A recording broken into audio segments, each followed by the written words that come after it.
O mercado empresarial baiano vai ganhar uma nova opção para a solução extrajudicial de conflitos. É a Câmara de Mediação e Arbitragem Empresarial, uma maneira de resolver litígios envolvendo empresas sem que as partes tenham que apelar ao judiciário. A gente mergulha mais no assunto, conversando agora com o professor de Direito Processual Civil e Arbitragem pela UFBA, também doutorando em Ciências Jurídico-Civis pela Universidade de Lisboa e também diretor do Escritório Salvador da futura entidade, essa Câmara de Mediação e Arbitragem Empresarial, que vai ser inaugurada depois de amanhã aqui na capital baiana. Seja bem-vindo, o advogado Bernardo Lima. Bom dia. Muito obrigado, Jefferson. Bom dia a todos. É uma satisfação estar aqui no Isso é Bahia, podendo falar um pouco sobre meios extrajudiciais de solução de conflitos para os seus ouvintes. Esse modelo de solução de conflitos na área empresarial já existe em São Paulo, no Rio de Janeiro, Brasília, Recife. Quais as vantagens desse modelo e por que só agora chega a Salvador? Jefferson, na verdade, a história dos meios extrajudiciais de solução de conflitos é um pouco mais antiga do que parece. Aqui na Bahia, por exemplo, a gente tem uma iniciativa bastante importante, que é a da Associação Comercial, que talvez seja a mais antiga Câmara de Mediação e Arbitragem do Brasil. A Camarb, ela entra na Bahia para se somar a esses projetos que são importantes para o desenvolvimento de uma cultura de solução de conflitos mais adequada às partes, às necessidades das partes e propriamente às características específicas que elas apresentam nesses litígios. Então, eu destacaria que a importância da vinda de uma Câmara para a Bahia é precisamente propor mais um modelo de gestão de conflitos que permita às partes fugir do congestionamento do Poder Judiciário. Hoje, o grande problema do mundo, eu não vou nem dizer de Salvador, da Bahia e do Brasil, mas do mundo na administração de conflitos, é o congestionamento do Poder Judiciário. Um processo judicial nessa área empresarial costuma durar, em média, quanto tempo? 7 anos. 7 anos um processo, em média, dura no Brasil. E se a gente pegar uma estatística nas câmaras de arbitragem no Brasil, a gente vai chegar à conclusão de que, em média, um procedimento dura 15 meses. Então, é uma distância bastante significativa. Veja, você que para um conflito empresarial, isso gera uma diferença muito grande, precisamente porque esse procedimento, além de ser mais rápido, ele gera uma solução mais precisa, e aqui a gente está falando especificamente da arbitragem, né? Ele gera uma solução mais precisa porque as partes têm o poder de indicar quem é que vai compor o painel decisório, ou seja, aqueles que vão efetivamente decidir o litígio. E, para além disso, é comum na cultura da arbitragem que o procedimento corra sob sigilo. Portanto, aqui a gente tem 3 vantagens muito importantes, né? A celeridade, o sigilo e a precisão no momento de proferir a decisão. Para efeito de comparação, é algo semelhante a essas audiências de conciliação que existem na justiça comum, em que as partes tentam chegar a um acordo sem a necessidade da intervenção do juiz? Quer dizer, uma Câmara de Mediação e Arbitragem, ela pode e deve oferecer vários serviços distintos. Então, uma coisa que a gente tem que aprender a distinguir é que existem métodos autocompositivos, ou seja, os métodos pelos quais as próprias partes chegam a uma decisão, elas conversam entre si e chegam a uma decisão, e nesse campo está a conciliação e a mediação, que são técnicas que podem ser administradas dentro do processo judicial, mas podem e devem também ser buscadas fora do processo judicial. E, por outro lado, a gente tem o sistema da arbitragem, que é um sistema que a gente chama tecnicamente de heterocompositivo. Por quê? Porque quem compõe o conflito não são as partes envolvidas, mas é um terceiro, como o juiz, como acontece com o juiz no processo judicial, né? Ele não impõe uma decisão às partes. Na arbitragem também acontece isso.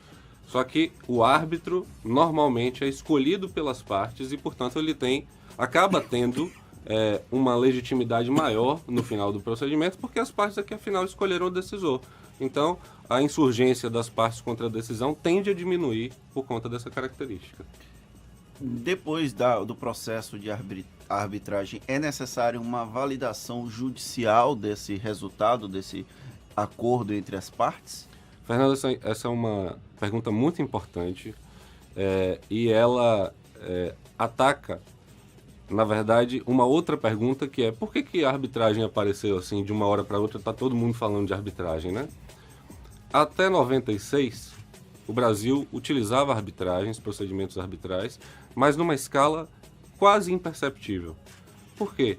Porque até ali, todas as decisões proferidas por um árbitro tinham que ser homologadas pelo Poder Judiciário. Então, era um custo que a parte tinha que não valia a pena, porque ela buscava arbitragem e depois ainda tinha que se submeter a essa fila de processos judiciais. Então, a solução do conflito dela demorava muito tempo. A partir de 96, e especialmente a partir de 2001, quando o Supremo Tribunal Federal proferiu uma decisão chancelando a constitucionalidade da lei de arbitragem de 96, isso acabou. Então, essa lei, que é a Lei 9307 de 96, ela tem um artigo que eu reputo importantíssimo. Ele diz o seguinte: os efeitos de uma decisão proferida por um árbitro são iguais aos efeitos de uma decisão proferida por um juiz. Então tem efeito de uma sentença judicial. Tem efeito de uma sentença judicial. Tem o mesmo peso de uma sentença judicial e só pode ser desconstituída a sentença arbitral à semelhança da sentença do juiz em casos muito específicos. No judiciário a gente tem a ação rescisória que, em casos muito específicos, pode desfazer a decisão do juiz. Na arbitragem a gente tem a ação anulatória de sentença arbitral, que em casos também muito específicos pode desfazer a sentença do árbitro. Então, eu diria que é uma técnica com o mesmo peso e com o mesmo impacto de uma sentença judicial. A única diferença, desculpe, talvez, é a de que o árbitro, diferentemente do juiz, não tem o poder de seguir para executar a própria sentença que profere, né? Aí a parte tem que se valer do Poder Judiciário, se, eventualmente, a parte condenada não quiser pagar espontaneamente aquilo que deve de acordo com a sentença arbitral. Essa opção arbitral, ela só é válida para conflitos empresariais ou válida para outros tipos de conflitos? Essa também é outra pergunta muito importante. A lei, ela diz o seguinte: só pode se socorrer da arbitragem aquele que está envolvido em um litígio que envolva direitos patrimoniais e disponíveis. Ou seja, tudo aquilo que você pode renunciar, tudo aquilo que você pode transferir, é possível submeter à competência de um árbitro. É possível levar à arbitragem. Ou seja, a gente teria que excluir daqui demandas que tratam, por exemplo, sobre alteração de nome, não é? Demandas que tratam sobre direitos indisponíveis de populações protegidas pela lei, por exemplo, menores, né? Enfim, mas tudo aquilo que está dentro do ambiente contratual, e a Câmara de Mediação e Arbitragem Empresarial Brasil está focada nisso, né? Nos conflitos empresariais, no ambiente de negócios, é muito difícil a gente encontrar um exemplo que não possa ser absorvido por uma Câmara de Mediação e Arbitragem. Por exemplo, quando se está tratando de direito de herança, pode ser tratado numa Câmara arbitral, por exemplo? É possível. É possível. Embora exista uma discussão muito grande na área do direito sobre arbitragem que envolva conflitos que tratem de testamentos, por exemplo, né?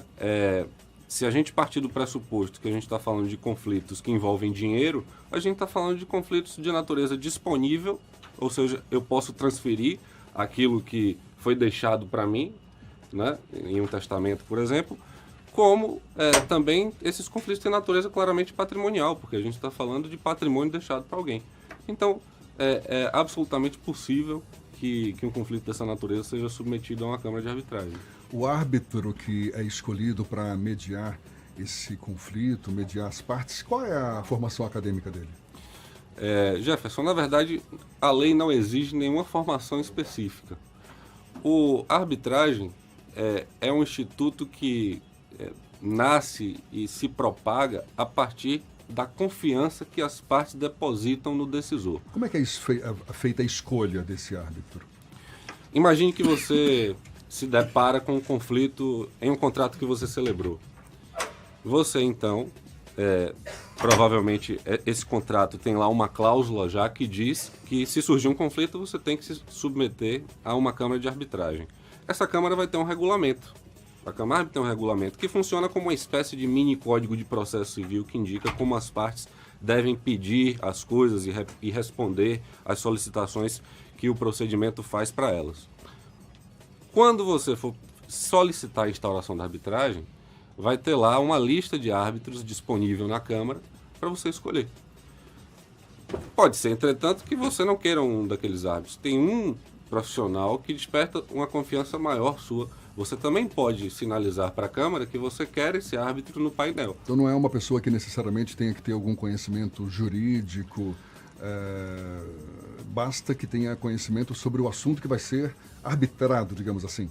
Exatamente. Quer dizer, essa é uma vantagem importante da arbitragem, né? Você não precisa ter um profissional de direito no painel.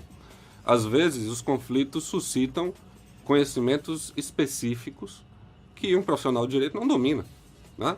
Então, por exemplo, imagine que a gente está falando de um conflito que envolve um contrato de compra e venda de insumos agrícolas, ou um acidente que envolve uma aeronave ou uma embarcação, né? O engenheiro naval pode ser uma figura fundamental para resolver esse conflito, ou um engenheiro agrônomo, ou alguém que tenha muita experiência no mercado de compra e venda de insumos agrícolas pode ser fundamental na resolução de um conflito nessa matéria. Então, essa é uma vantagem que eu reputo muitíssimo bem-vinda e atrativa para o Instituto da Arbitragem, porque você pode ter a segurança, escolhendo bem o árbitro que vai atuar no procedimento, que ele de fato domina a matéria que está envolvida no conflito. A gente está conversando aqui com o advogado Bernardo Lima, diretor do escritório Salvador da Câmara de Mediação e Arbitragem Empresarial, que vai ser inaugurada depois de amanhã aqui na capital baiana. A gente retoma esse papo já já, agora 28 minutos para as 8 na Tarde FM. Vamos retomar o papo com o advogado Bernardo Lima,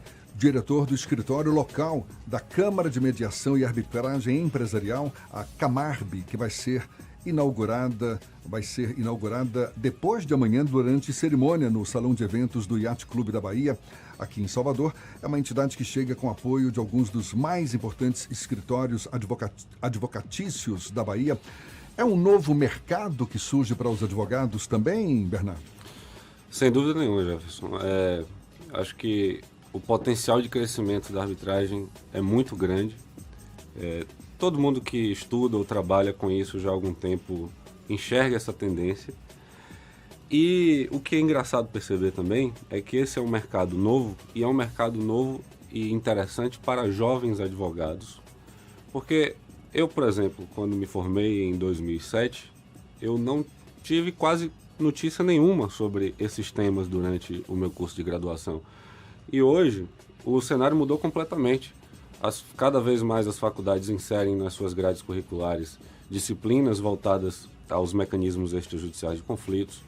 E existe um movimento muito grande, e a Camarb é protagonista nesse sentido, de estímulo aos estudantes através de competições nacionais de argumentação e que levam equipes do Brasil todo. Só para você ter uma ideia, no ano passado a competição da Camarb em São Paulo reuniu mais de 1.000 estudantes, equipes de todo o Brasil, e a gente tem participado desse processo. E a ideia é que com a vinda do escritório da Camarb aqui para Salvador, a gente engaje cada vez mais os estudantes e estimule esse novo mercado, inclusive esse novo mercado profissional. Dá para estimar como que esse escritório vai atender à demanda, o tamanho dessa demanda? Por exemplo, com base nas experiências que já ocorrem no Rio de Janeiro, São Paulo, Brasília, Recife, onde câmaras semelhantes já funcionam. Que tamanho de demanda é essa? Jefferson, veja, a arbitragem, especificamente a arbitragem, né? A gente está falando aqui de uma Câmara de Mediação e Arbitragem que oferece vários serviços. Então, quando a gente fala de arbitragem, a gente está falando de um procedimento que é um pouco mais caro do que os outros procedimentos, mediação, conciliação. Caro para quem? Para as partes? Caro para as partes, sim, não é? Do ponto de vista do desembolso inicial, um procedimento arbitral seguramente é mais caro do que um procedimento judicial. Ou seja, se uma empresa busca o poder judiciário, ela vai desembolsar no início do procedimento muito menos do que ela desembolsaria numa arbitragem. A vantagem da conta não está no início do procedimento, está no final, com o tempo que ela vai economizar, com a precisão da decisão que ela vai ter, portanto, a chance de reversão da decisão acaba sendo menor, e a impossibilidade de recursos, né? Esse procedimento não vai seguir com recursos até o Supremo Tribunal Federal. Quer dizer que elimina a possibilidade de recursos. Elimina a possibilidade de Uma recursos. vez decidida, anunciada a decisão do árbitro, é aquela decisão a ser cumprida, e caso não seja cumprida, aí sim a participação de um juiz, como o senhor antecipou. Para executar a decisão. Exato. Exatamente. Né? Então, esse custo acaba ainda ocasionando um número de procedimentos menor em relação ao que a gente vê no judiciário. É natural que uma Câmara de Arbitragem receba menos procedimentos do que o Poder Judiciário, pelos custos que ela implica, pela sofisticação do serviço que ela presta. Né? Mas, por exemplo, no Brasil hoje, se a gente observar, por exemplo, a Câmara de Comércio Brasil-Canadá, que hoje é a maior Câmara de Arbitragem do Brasil, ela tem centenas de procedimentos em curso. Né? Aqui na Bahia, eu tenho a ideia de que a Câmara de Mediação e Arbitragem Empresarial Brasil, ela vai atingir o segmento empresarial que tem demandas adaptadas a esse procedimento e que tem força para remunerar os custos de uma arbitragem. Mas e eu acho que esse é um problema que eu, como acadêmico, venho discutindo há muito tempo. A arbitragem não pode ser uma clínica de luxo, né? A arbitragem não pode ser apenas um procedimento que serve às grandes empresas. A arbitragem é um procedimento bom, que funciona e que deve alcançar toda a sociedade, porque toda a sociedade tem direito de acesso à justiça e a arbitragem é um método de acesso à justiça. O que ainda ocorre hoje em dia é uma Câmara voltada mais para grandes empresas? Esse cenário vem se modificando. Inicialmente, a arbitragem começou sendo utilizada e foi alavancada por grandes empresas. Hoje, a arbitragem se popularizou bastante e ela já atinge com muita força o middle market. Né? E é com esse olhar que a Camarb chega à Bahia. Então, me parece que uma outra fronteira que ainda está por ser vencida e que eu acho que é importante vencer é a arbitragem ser um procedimento a ser ofertado para demandas de menor valor. E é possível construir procedimentos nesse sentido. Alguns países têm modelos excelentes nesse sentido. Portugal é um exemplo deles, que desenvolveu muito a arbitragem para a área de direito do consumidor. O custo que você falou da arbitragem inicialmente é mais alto, mas a longo prazo fica diluído no comparativo com o custo com um procedimento judicial. Mas por que é mais vantagem você investir mais nesse momento inicial na arbitragem do que no resultado final da justiça, por exemplo? Qual é a grande vantagem para quem está ouvindo e que não é um grande empresário, mas que precisa passar por um procedimento de arbitragem, que pode passar por um procedimento de arbitragem para evitar uma demanda jurídica? Bom, as vantagens a gente citou aqui, a gente pode relembrar: celeridade, sigilo e maior precisão na decisão, ou seja, menor risco de reverter a decisão. Agora, do ponto de vista da conta, né, do dinheiro que se deve desembolsar para que uma arbitragem se viabilize, aí a gente tem que analisar outros fatores que não apenas o desembolso nominal que a parte vai fazer quando vai para o procedimento. Vou dar um exemplo para você.